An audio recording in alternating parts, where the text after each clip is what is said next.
இலங்கை மின்சார சபைக்கு கிடைத்த மேலதிக லாபம் அனைத்தையும் பாவனையாளர்களுக்கு வழங்கி வேலை செய்யும் மக்களுக்கு மின்சார கட்டணத்தை 80 வீதத்தால் இந்த ஆண்டு அதிகரித்தது. அந்த அதிகரிப்பை இன்று குறைப்பதற்கான சந்தர்ப்பம் மின்சார சபையிடம் காணப்படுகிறது. சீராக்கல் கட்டணம் பாவனையாளர்களிடமும் தொழில் வழங்குநர்களிடமும் அறவிடப்படுகிறது என்றால் அது கொள்ளையாகும்.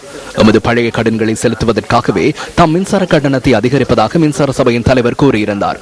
இந்த ஆண்டு முடிவடைவதற்கு முன்னர் அனல் மின் உற்பத்தி நிலையங்களின் ஊடாக மேலும் 600 மெகாவாட் மின்சாரத்தை மின் கட்டமைப்புடன் இணைப்பதாக மின்சார சபை கூறியிருந்தது. அந்த பயன் கிடைக்குமானாலும் பாவனையாளர்களுக்கு லாபத்தை வழங்க முடியும் அல்லவா? மெகாவாட் 600 පද්ධතියට එකතු වෙන නිසා පාරිභෝගිකයට ඒ ලාභය ඒ ප්‍රතිලාභය ලබා දෙන්න පුළුවන් කියලා.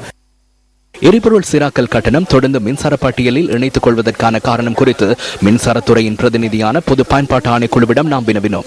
இந்த விடயம் குறித்து எவ்வித கருத்தையும் தனக்கு வெளியிட முடியாது எனவும் இது தொடர்பில் ஆணைக்குழுவின் பணிப்பாளரிடம் வினவுமாறும் ஆணைக்குழுவின் தலைவர் கலாநிதி ஜாத்திசிரி கோஸ்தா தெரிவித்தார். இதன்படி பொது பயன்பாட்டு ஆணைக்குழுவின் பணிப்பாளரான தம்மித் குமாரசிங்கவை நாம் தொடர்பு கொள்ள முயற்சித்த போதிலும் அது வெற்றி அளிக்கவில்லை. அடுத்த கிரைம் வாட்ச் தொகுப்பு.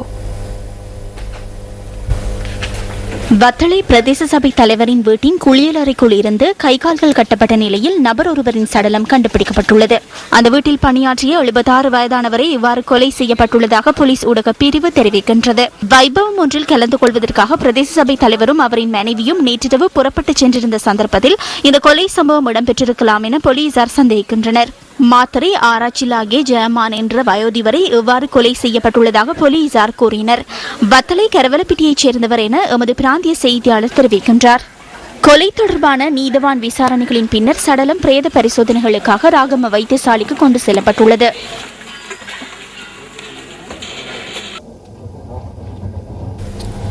இந்த கொலை சம்பவம் தொடர்பான விசாரணைகளுக்கு போலீஸ் மோப்ப நாய்கள் ஈடுபடுத்தப்பட்டுள்ளன. இருப்பினும் சம்பவம் தொடர்பில் இதுவரை எவ்வித தகவல்களும் கிடைக்கவில்லை என போலீசார் தெரிவிக்கின்றனர். நபர் ஒருவரின் மூக்கை கடித்ததாக கூறப்படும் எதிர்க்கட்சியின் முன்னாள் துஷார ஹேமசந்திர கைது செய்யப்பட்டு நீதிமன்றத்தில் ஆஜர்படுத்தப்பட்டதன் பின்னர் பிணையில் விடுவிக்கப்பட்டுள்ளார்.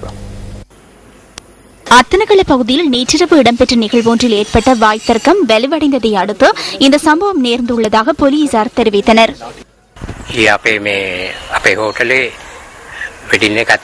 எமது மண்டபத்தில் நேற்றைய தினம் திருமண நிகழ்வொன்று இடம்பெற்றது. இந்த திருமண நிகழ்வில் சுமார் 450 பேர் வரை வருகை தந்திருந்தனர். சுமார் 3:30 மணியளவில் இரு குழுக்களுக்கு இடையில் மோதல் சம்பவம் ஒன்று ஏற்பட்டது. இதன் போது மூக்கை கடித்து விட்டதாக ஒருவர் கூச்சலிட்டார். நாம் அருகில் சென்று பார்த்தபோது ஒருவரின் முகம் முழுவதும் இரத்த கரையாக காணப்பட்டது. அதனைத் தொடர்ந்து அவர் வைத்தியசாலைக்கு அழைத்துச் செல்லப்பட்டார்.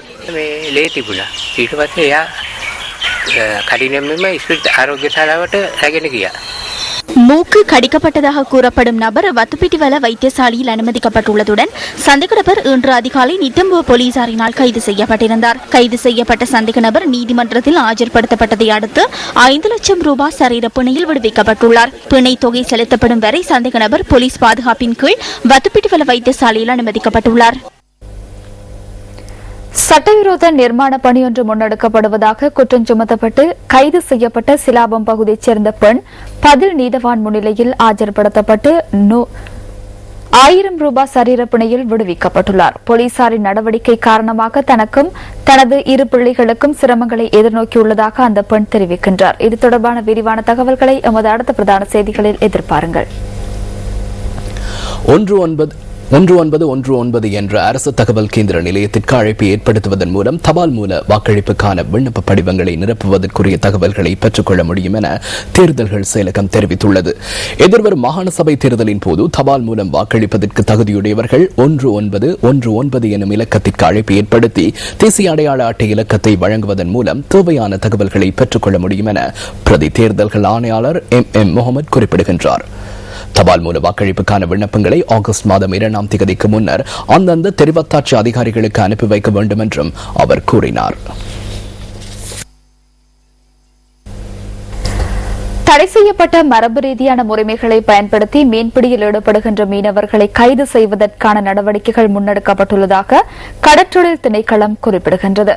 தடை செய்யப்பட்ட மரபு ரீதியான மீன்பிடித்துறை முறைமைகளை கையாள வேண்டாம் என மீனவர்களுக்கு அறிவுறுத்தல் விடுக்கப்பட்டுள்ளதாக திணைக்களத்தின் பணிப்பாளர் நாயகம் நிமல் ஹெட்டியாராச்சி தெரிவிக்கின்றார். திருகோணமலை, முல்லைத்தீவு, மன்னார், சிலாபம் உள்ளிட்ட பகுதிகளில் தடை செய்யப்பட்ட மீன்பிடி முறைமைகளை பயன்படுத்தப்படுவதாக அவர் சுட்டிக்காட்டினார். லைட் கோஸ்ட் மற்றும் டைனமைட் ஆகிய முறைகளை பயன்படுத்தி மீன்பிடியில் ஈடுபடுவதால் மீன் வளத்திற்கு அச்சுறுத்தல் விடுக்கப்பட்டுள்ளதாக கடற்றொழில் திணைக்களத்தின் பணிப்பாளர் நாயகம் குறிப்பிடுகின்றார். இது தொடர்பான சுற்றி வளைப்புகளின் போது கைப்பற்றப்படும் மீன்பிடி படகுகள் மற்றும் உபகரணங்கள் அரச உடைமையாக்கப்படுவதுடன் மீனவர்களுக்கு கடும் தண்டனையும் விதிக்கப்படும் என அவர் தெரிவிக்கின்றார். மன்னார் பகுதியில் தடை செய்யப்பட்ட மரபு முறையிலான மீன்பிடியில் ஈடுபட்ட குற்றச்சாட்டின் பேரில் கைதான மீனவர்களுக்கு எதிராக ஏற்கனவே வழக்கு தொடரப்பட்டிருப்பதாக கடற்றொழில் திணைக்களம் மேலும் குறிப்பிட்டுள்ளது. எதிர்கால பிரஜைகளுக்கான அமைப்பு ஏற்பாடு செய்திருந்த கௌரவிப்பு நிகழ்வு ஒன்று நேற்று நடைபெற்றது. மருதானை டவர் மண்டபத்தில் நடைபெற்ற நிகழ்வில் கல்விமான்கள், அரசியல்வாதிகள் உள்ளிட்ட பலர் கலந்து கொண்டிருந்தார்கள். எதிர்கால பிரஜைகளுக்கான அமைப்பு வடமாகாணம் உள்ளிட்ட பல்வேறு பகுதிகளிலும் கல்வி பொது தராதர சாதாரண தரம் மற்றும் புலமை பரிசில் பரீட்சையில் தோற்றியிருக்கும் மாணவர்களுக்கு இலவசமாக கருத்தரங்குகளை நடத்தி வருகிறது. இந்த அமைப்பு நிறைவேற்றியுள்ள பல்வேறு செயற்திட்டங்கள் மற்றும் ஏனைய பல தகவல்கள் அடங்கிய உத்தியோகபூர்வ இணையதளம் இதன் போது ஆரம்பித்து வைக்கப்பட்டது. சிரேஷ்ட அமைச்சர் AHM ஃபவுசி உள்ளிட்ட அரசியல்வாதிகள், புத்திஜீவிகள் மற்றும் பாடசாலை மாணவர்கள் என பலரும் இந்த நிகழ்வில் கலந்து கொண்டனர்.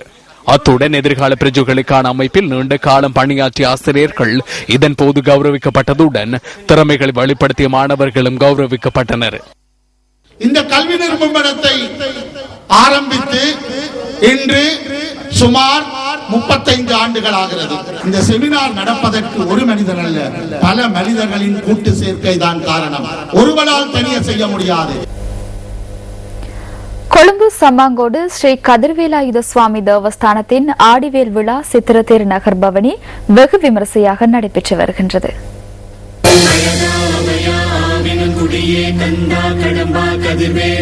கொழும்பு சமாங்கோடு ஸ்ரீ கதிர்வேலாயுத சுவாமி தேவஸ்தானத்தின் ஆடிவேல் விழா சித்திரத்தேர் நகர் பவனி கடந்த 20ஆம் திகதி ஆரம்பமாகி எதிர்வரும் 24ஆம் திகதி வரை நடைபெற உள்ளது.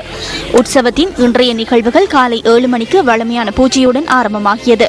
அதனைத் தொடர்ந்து வெள்ளவத்தை சாலிமன் பகுதியில் தீர்த்தோற்சவம் நடைபெற்று பம்பலப்பிட்டி ஸ்ரீ மாணிக்க விநாயகர் ஆலயத்தில் சுவாமி மயில்வாகன காட்சி ஆடிவேல் விழா அர்ச்சனை நடைபெற்றது.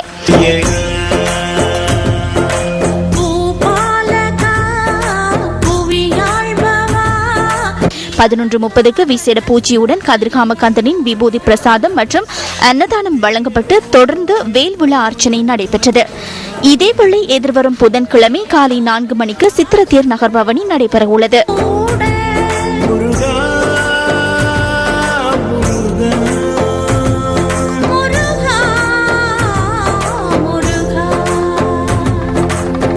டெங்கு விழிப்புணர்வு தொடர்பில் நியூஸ் ஃபர்ஸ்ட் வழங்கும் தொகுப்பு அடுத்து.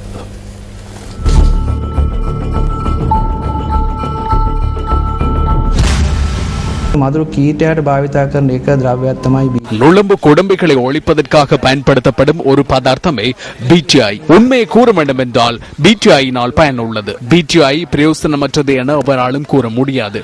ஒரே காரணம் தான் உள்ளது, அதன் விலை அதிகம். அதே போன்று அதன் பயன்பாடு மிகவும் சிரமமானதாகும். ஏதாவது ஒரு இடத்தில் BTI விசிறப்பட்டு ஒரு வார காலத்திற்கு மாத்திரமே அதன் செயற்பாடு காணப்படும். සතියක පමණ කාලයක් තමයි ඒකේ බලය රඳා පවතින්නේ.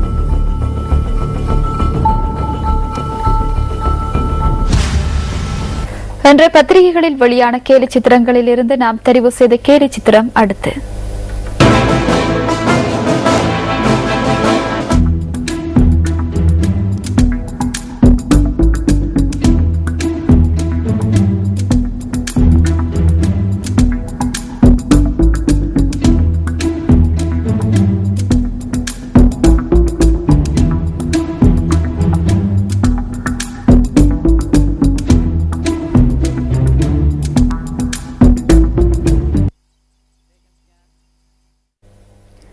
அம்பலாந்துறை ஸ்ரீ முத்துமாரியம்மன் ஆலய வருடாந்த உற்சவம் கடந்த 16ஆம் திகதி கொடியேற்றத்துடன் ஆரம்பமானது. முத்துமாரியம்மன் ஆலய வருடாந்த உற்சவத்தில் நேற்றைய தினம் தீக்கட்டை எழுந்தருள செய்யும் நிகழ்வு இடம்பெற்றது. பக்தர்கள் தீக்கட்டையுடன் வீதி வலம் வந்ததுடன் விசேட பூஜை வழிபாடுகளும் இடம்பெற்றன. கடந்த செவ்வாய்க்கிழமை கொடியேற்றத்துடன் ஆரம்பமான ஆலய வருடாந்த உற்சவம் இன்று அதிகாலை இடம்பெற்ற தீ மிதிப்புடன் நிறைவு பெற்றது. அம்பலாந்துறை ஸ்ரீ முத்துமாரியம்மன் ஆலய வருடாந்த உற்சவத்தில் ஆயிரக்கணக்கான பக்தர்கள் கலந்து கொண்டதாக எமது செய்தியாளர் தெரிவித்தார்.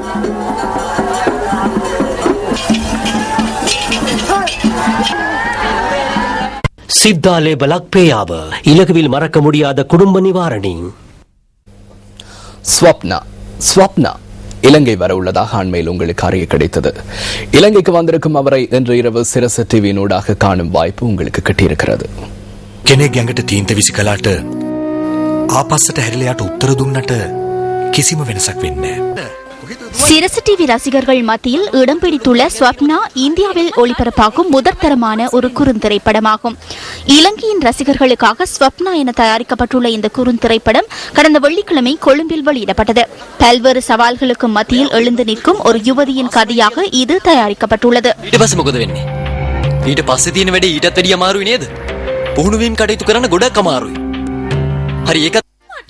சிங்களத்தில் குரல் சேர்க்கப்பட்டுள்ள இந்த குறுந்திரைப்படம் இன்று இரவு 8 மணி முதல் சிரசு டிவியில் ஒளிபரப்பாகின்றது.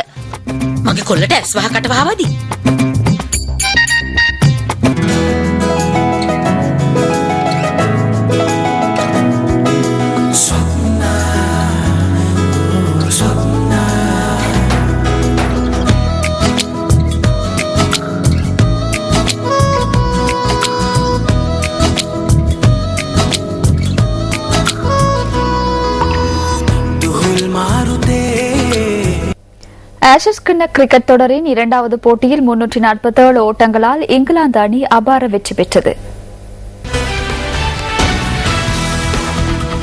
போட்டியில் இங்கிலாந்து அணி அதன் முதல் இன்னிங்ஸில் 361 ஓட்டங்களை பெற்றதுடன் ஆஸ்திரேலிய அணி 128 ஓட்டங்களுக்கு அனைத்து விக்கெட்டுகளையும் இழந்தது. 333 ஓட்டங்களுக்கு 5 விக்கெட்டுகளை இழந்த நிலையில் நேற்றைய 4ஆம் நாள் ஆட்டத்தை தொடர்ந்த இங்கிலாந்து அணி 7 விக்கெட் இழப்புக்கு 349 ஓட்டங்களை பெற்றிருந்த நிலையில் தனது 2ஆம் இன்னிங்ஸை நிறுத்திக் கொண்டது. இங்கிலாந்து அணி சார்பாக 2ஆம் இன்னிங்ஸில் சிறப்பாக துடுப்படுத்தலை ஜோ ரூட் 180 ஓட்டங்களையும் இயன் பெல் 74 ஓட்டங்களையும் பெற்றனர்.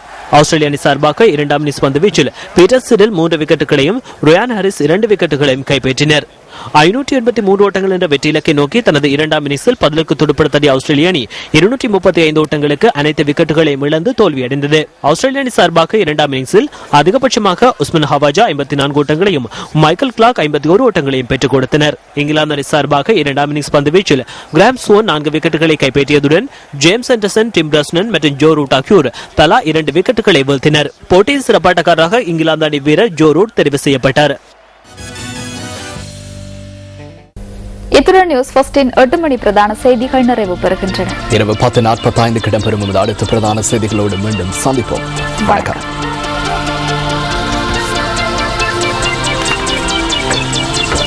www.newsfirst.lk. Feedback at news.